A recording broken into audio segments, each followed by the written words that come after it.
Hi, everyone. Thank you for joining us for our latest episode of IMDD Talks. Today, we are going to be discussing housing with our guest, Bob Laux. Hi, Bob. Thank you so much for joining us. If you could just tell us a little bit about yourself and your connection to our DD community and why you're so passionate about housing policy, that'd be a great way to Sure. start the show. Sure. My background is I'm literally a behavioral psychologist by training, and because of that, was charged right out of grad school with assisting and taking people out of institutions and placing them in communities. And the problem is that we knew a lot about, well, we thought we knew a lot about human behavior, but we didn't. So we ended up placing a lot of people in group residences, in group homes, et cetera. And this, I'm talking back in the early 70s. And the problem is that human service people generally don't know a lot about real estate. And we had a very difficult time with a lot of administrators in human services spending money inappropriately to buy residences that were obsolete from the beginning, and placing people without choice together. And I got very frustrated with the lack of knowledge in housing, so I immersed myself in real estate. Real estate in development, literally worked all over the country and in Ohio since 1990. Developing affordable housing for people with disabilities. As a matter of fact, I worked in Lucas County with the services board there during our first project with the DD Council, which was a 5-year project 10 years ago.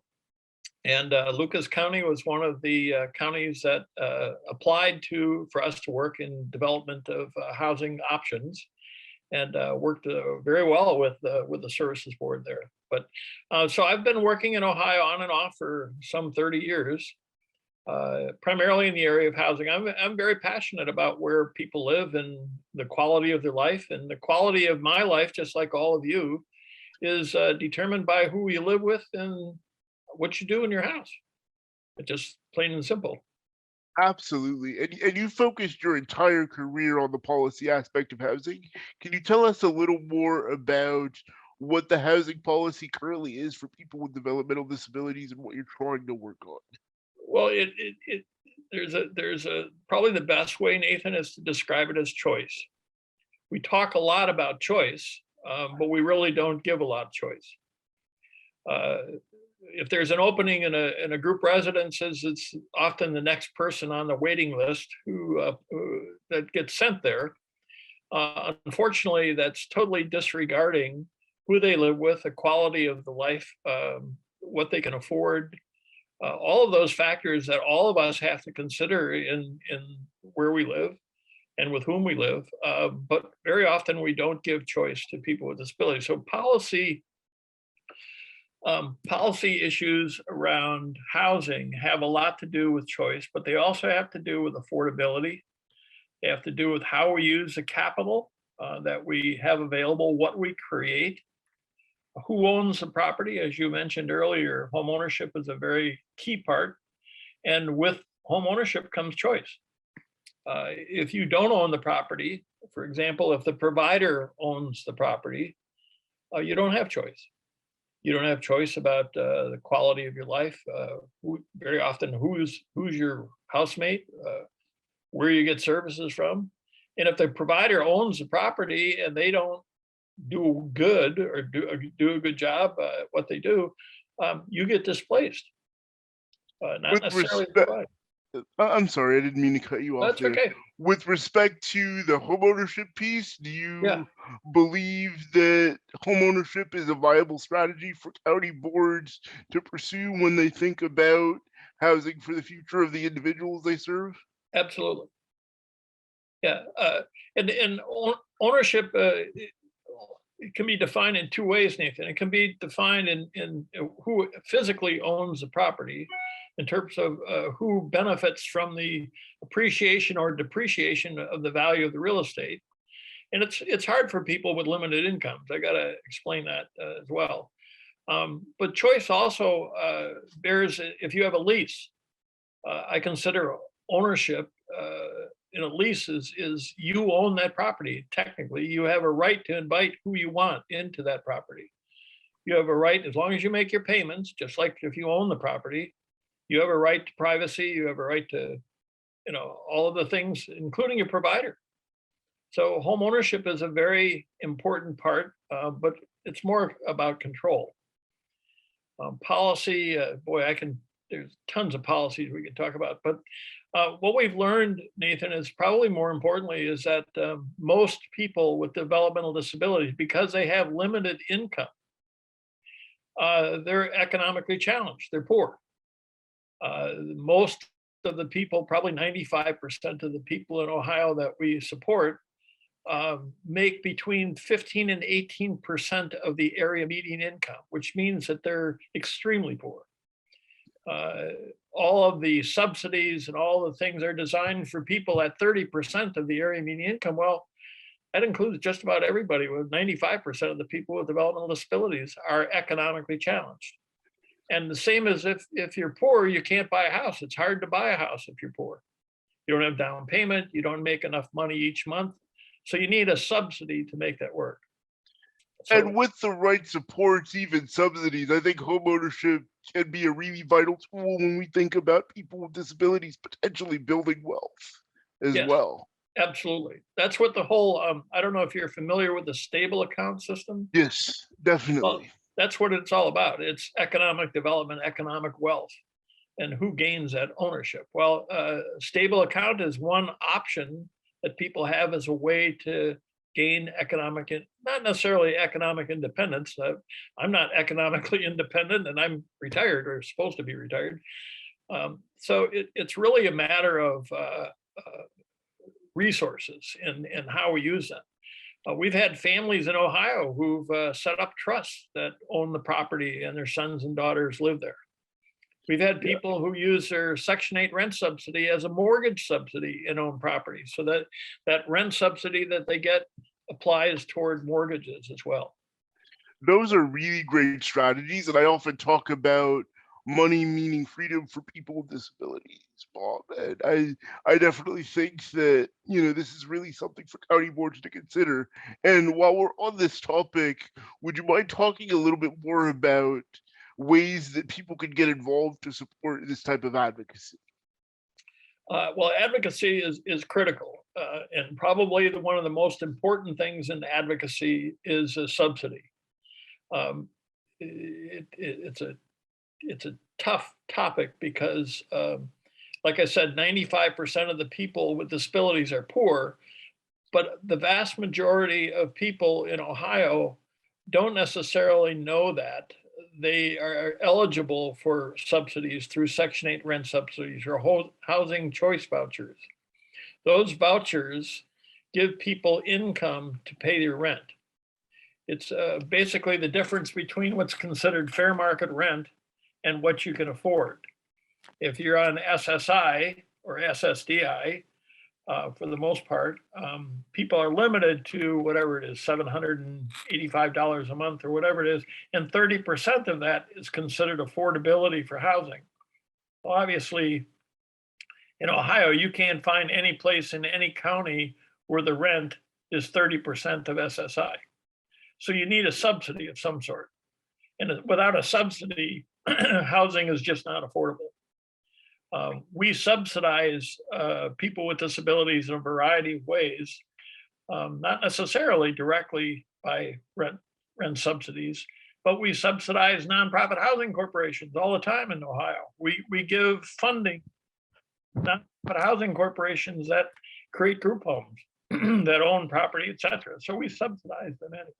Do we have enough accessible and affordable housing to meet the needs of Ohio's developmental disabilities population? I'm sorry, could you repeat that? Do we have enough affordable and accessible housing that can meet the needs of Ohio's developmental disabilities population? No. We're dramatically short.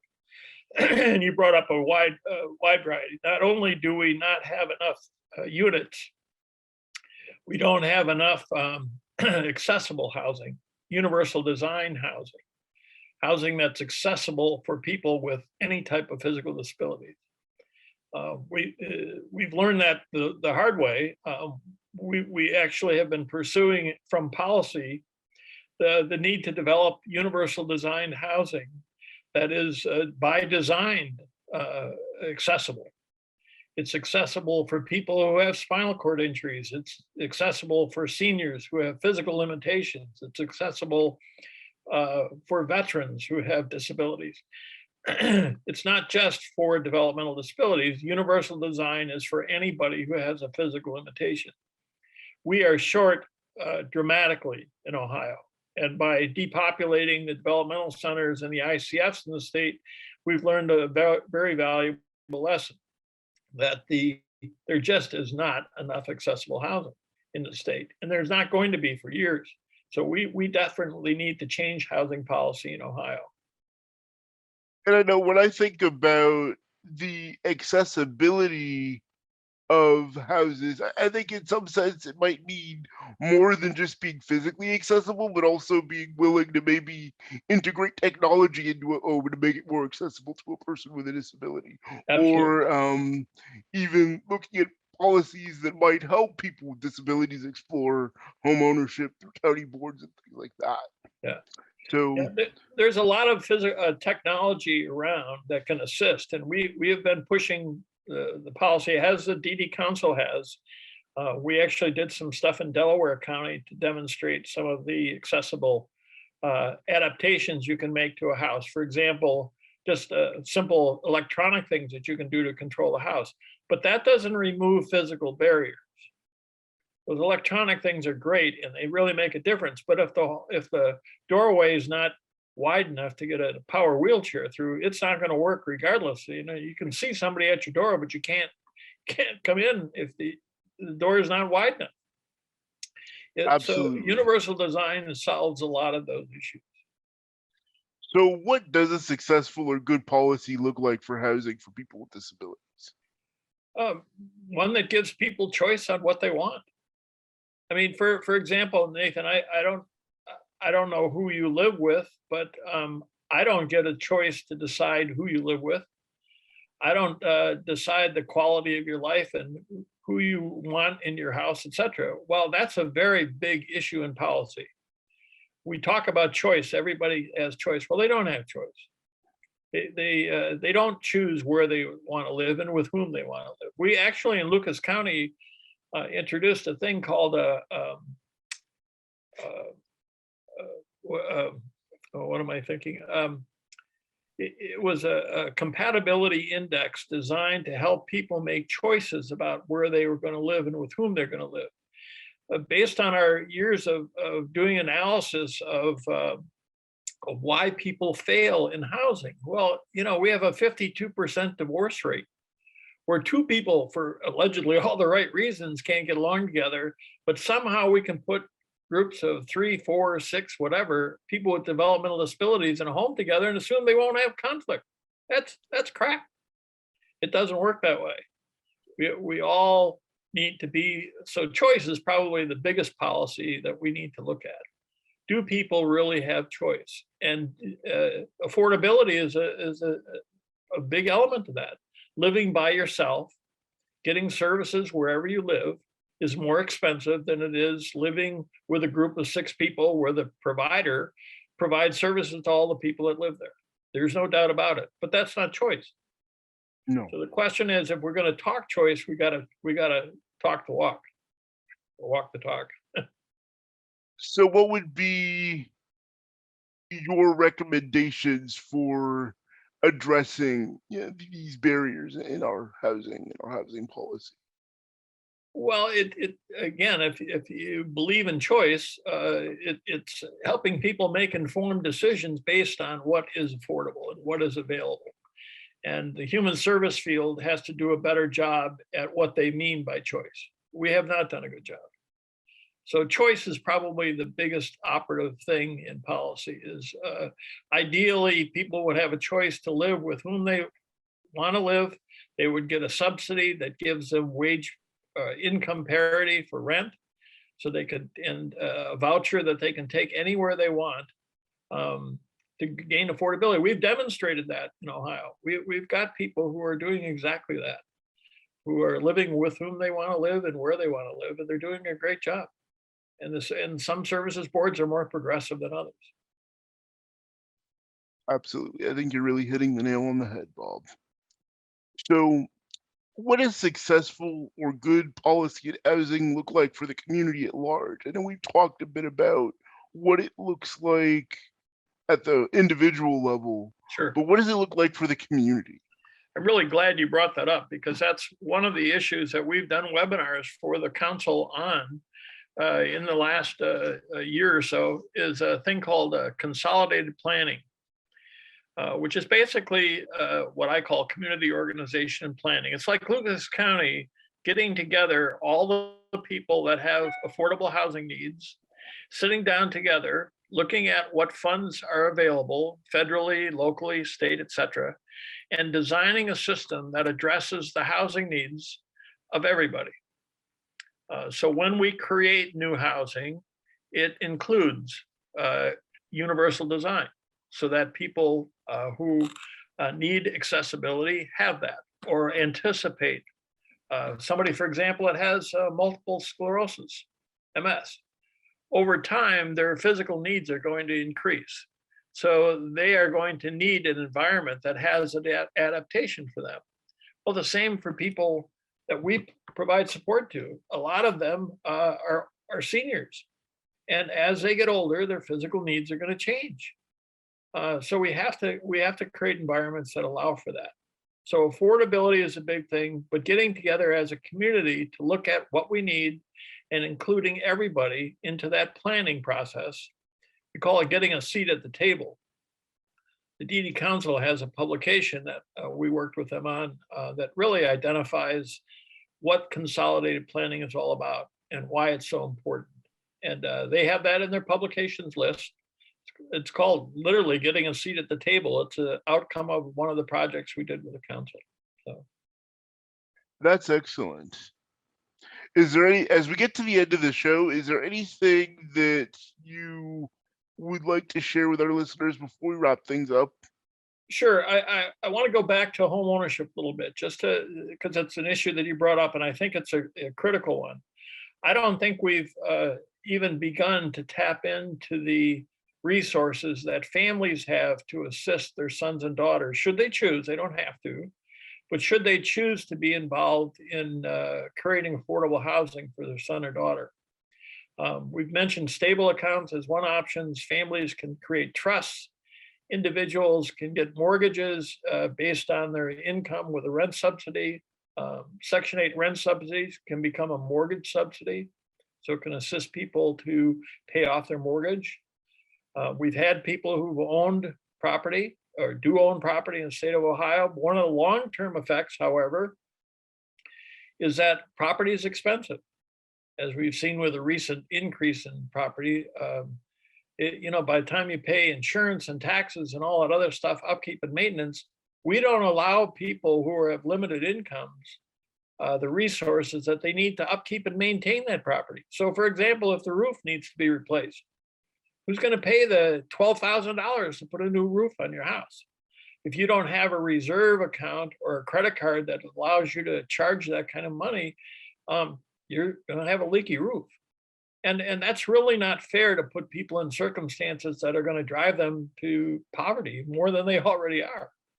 So we need to have a resource like a nonprofit housing corporation that works with people on planning those things in the long run, finding ways to advocate for subsidies, finding ways to utilize some of the federal resources and state resources that are available to put that roof on, so that poor people can stay where they are and with whom they want to live. And so home ownership is a really critical piece.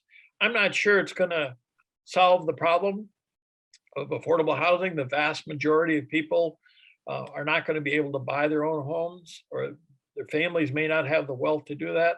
So affordability is a very critical issue. We need to look at inclusive affordability, meaning not creating properties that are just for a particular population.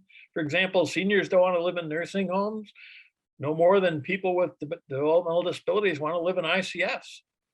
So we need to create inclusive housing that creates opportunities for everybody. And when I think about the value of choice, I think about the role that homeownership plays in that, and just how everyone else in the community takes homeownership for granted. I think it's high time that our DD system consider homeownership as a possibility for people with disabilities through all of the strategies you mentioned. I think that's a great point, Nathan. But expand your ownership to control. Uh, I think ownership is a misnomer. You can have control over your property by having control over the lease. For example, if you have a landlord that's very partial to supporting people with disabilities, it's much easier than a landlord who constantly argues about, oh, you want this now, you want that now, whatever. So I think control is the issue. Control over your housing through affordability and control over who you invite into your home are two critical parts to housing. Agreed. Well, thank you so much, Mr. Lau, for joining us today. I really appreciate you coming on and talking about all of your work with housing policy. And I want to thank the listeners for joining us for this episode of IDD Talks and remind them all we really love hearing your stories. So please connect with us on social media, share with us your thoughts about this episode and any of the other things that are occurring in our DD system. And we look forward to joining you all soon for another episode. Thank you so much. Bye bye now.